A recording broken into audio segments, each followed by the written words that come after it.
Hi everyone and welcome to the tutorial. Today I will be demonstrating how to work a purl below stitch. In a previous video I demonstrated how to work a knit below stitch and we'll be doing essentially the same thing here today but working the stitch as a purl rather than a knit. This isn't a very commonly used stitch, but where you might use it is if you're working fisherman's rib but you want the patterning to appear on the reverse side of your work. For instance, if you're knitting a long fold over brim of a hat, when you fold the brim up, it's the inside or opposite edge of the brim which is visible. So if you wanted to work that brim in fisherman's rib, you would want the patterning to appear on the inside or opposite edge. So that makes more sense in the context of an actual pattern, but we'll just worry here today about how exactly to go through the purl below stitch. So your written instructions of this technique will generally read something like the following. With working yarn in front, insert needle into the purl bump below next stitch on the needle, wrap yarn around needle as if to purl, and then complete purling the stitch as normal.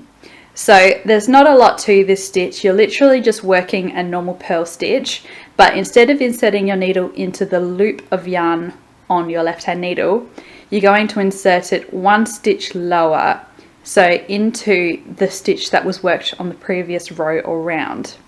So hopefully you can see there what that is. We've got a purl bump under the next stitch on the needle, and that's what I'm going to insert my right hand needle into.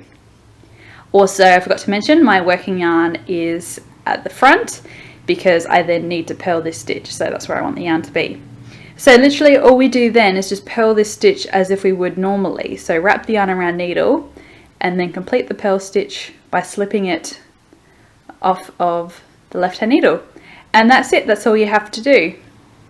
So most commonly you'd be using this alternating between a knit stitch and then a purl below. So I'm going to knit the next stitch and then I'm up to my purl below again. So with working yarn in front, bring the yarn to the front, insert the needle into the purl bump below the stitch on the left hand needle, wrap your working yarn as if to purl, and then complete purling the stitch as normal by bringing it up and over and then slipping it from the right hand needle.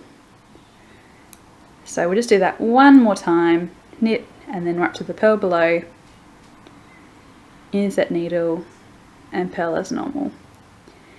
And then what that does is allows each of those stitches to unravel by one row, which adds some extra yarn into those stitches and makes them really squishy.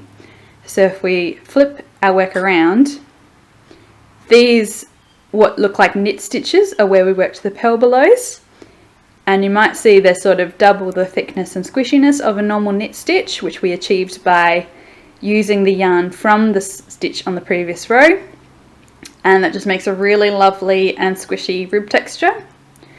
And that's how you work a purl below.